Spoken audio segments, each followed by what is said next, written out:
Hi, I'm Nick Cueva. This is my brother Paul Cueva. And today we're going to talk about the pathetic fallacy. For those who don't know what the pathetic fallacy is, the pathetic fallacy is the tendency to treat objects and even animals as if they have human emotions, intentions, and motives. So, now that we know that, you can look it up on Wikipedia if you want more information about what it is and how it's been used. But I think it's important to first talk about why we have it, and which I think comes from a relatively useful evolutionary standpoint. And then get into its uses in science and in the arts. So, the pathetic fallacy is, I think, the way by which we know the world.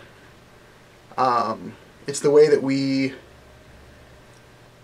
before we had science, were able to look at the world, think about it, and predict behavior, to care about objects enough to bring them into our lives and use them with care to the point that we could further ourselves.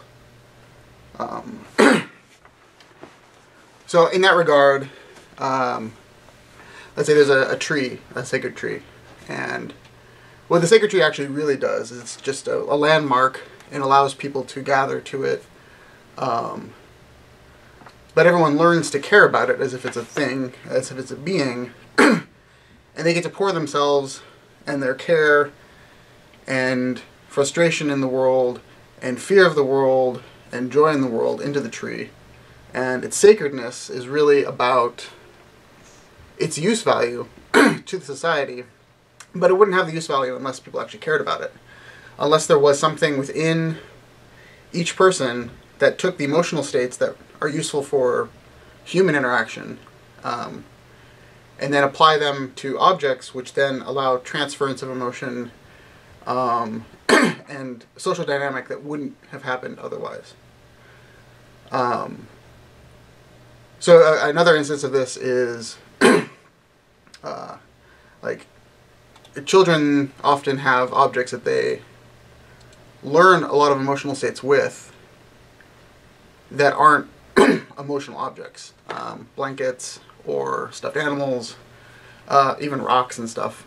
Children use as learning mechanisms to externalize emotions, emotional states, to be able to deal with things that are going on that they wouldn't necessarily be able to deal with otherwise.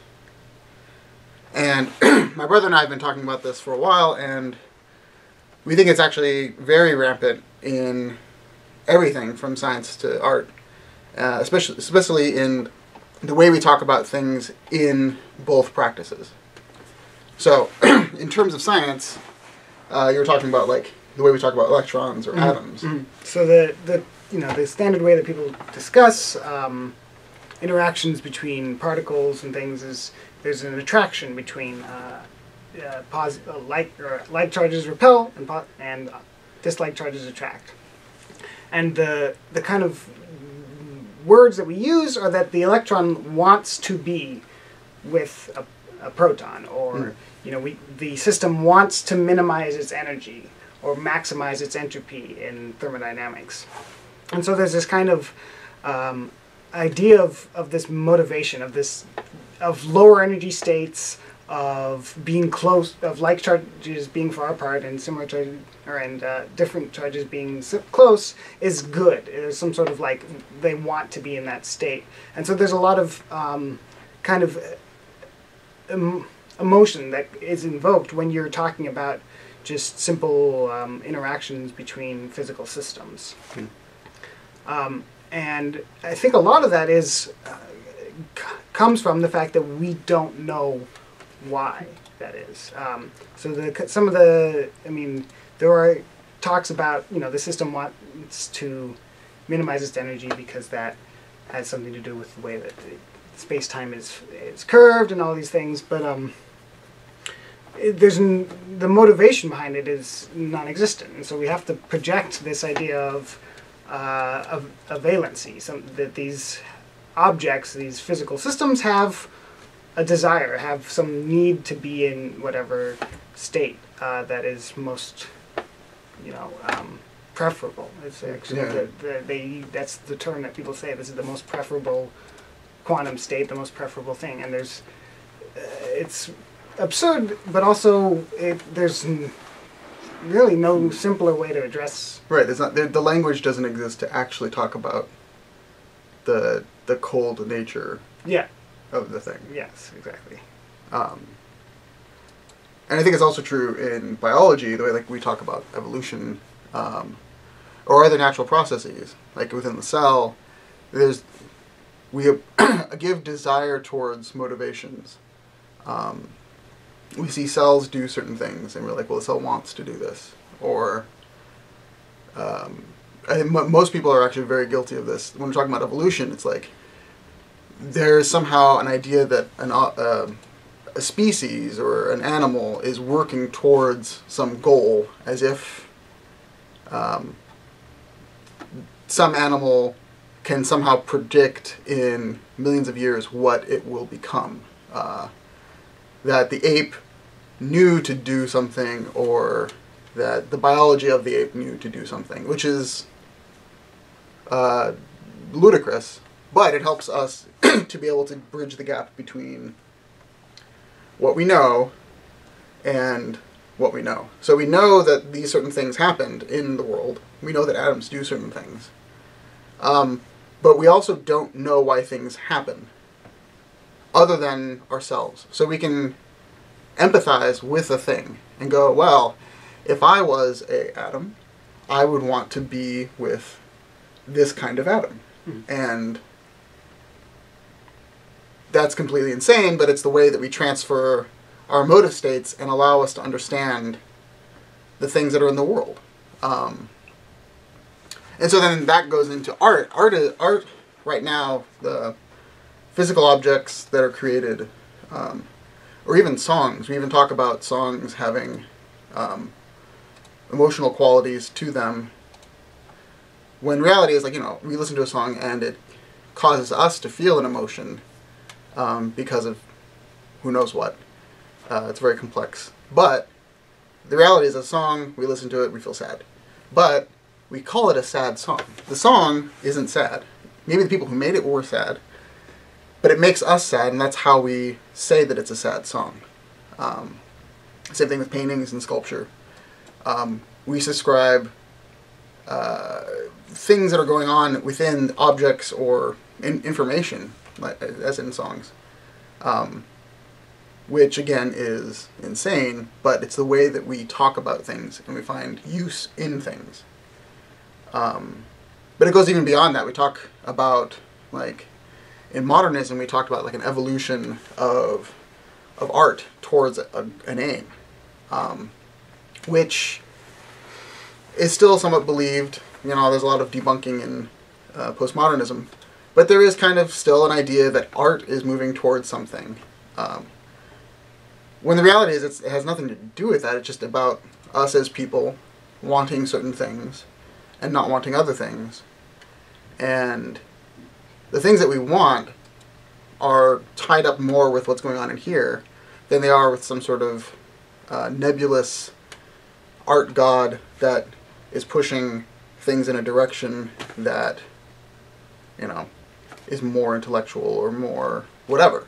So talking about progress and stuff like this in art is equally as insane, but also useful in our culture. So let's talk more about specifically applying motive to objects.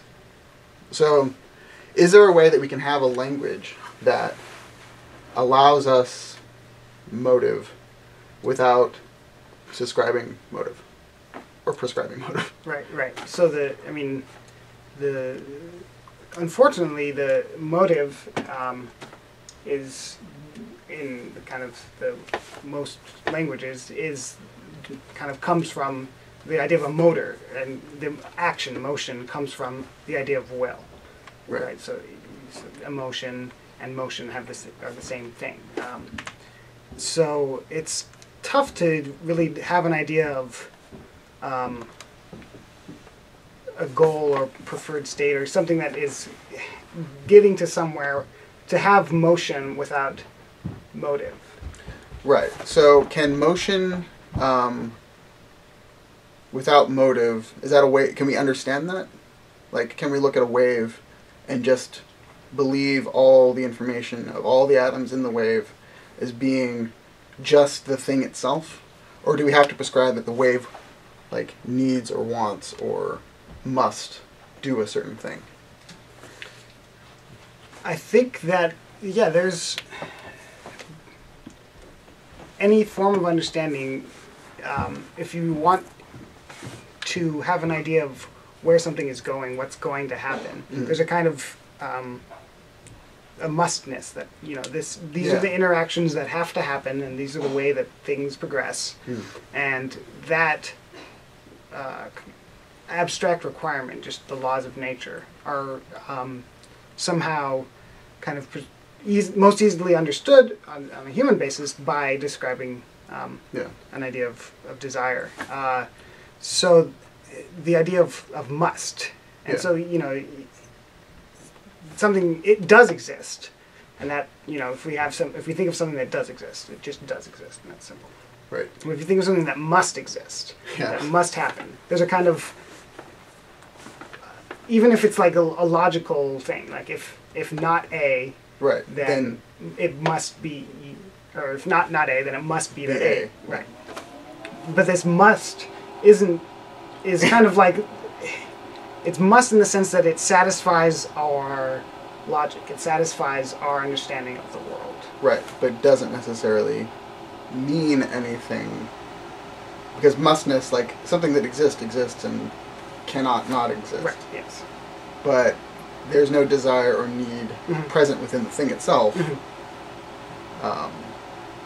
So I think like, even now, so the language that we've inherited for quantum states goes all the way back to, like, Leibniz, when he's talking about the monad, and the monad has desire and purpose. For those who aren't familiar, the monad was a thought experiment that Leibniz was basically trying to... So he realized that you couldn't have something in the world that could be divided. And so he came up with this point, or points. Everything is points, and the points have no mass, no dimension to them. And it's through their movements, though, that they create the stuff of the universe, which is very close to string theory, which is odd. Anyway, but these are the ideas that he had about the way the world must function. But he prescribed to each monad some sort of relationship to, and at his point, he was talking about God. So the monad has a relationship to God, like an actual relationship, like it must do something. It's almost angelic. That it's being told to do something, and it does the thing that it must do. And we've inherited that language. And that goes all the way back. And even philosophers like Wittgenstein, who wanted to debunk the whole idea of the failure of language in our understanding of the world, he still uses these things of, like, must or must not. The things in the world having motive. And that's something that I don't think we ever have, or we might never get over, because I think it's something that's inherently human. Because our brains need to feel like there's motive. Even when describing objects, but even other people. Like, people can behave completely out of their own mind, but we still prescribe motive to that. And I think this comes down to, like, you know, if you want to get deeper into it, like problems of free will, or the idea of free will.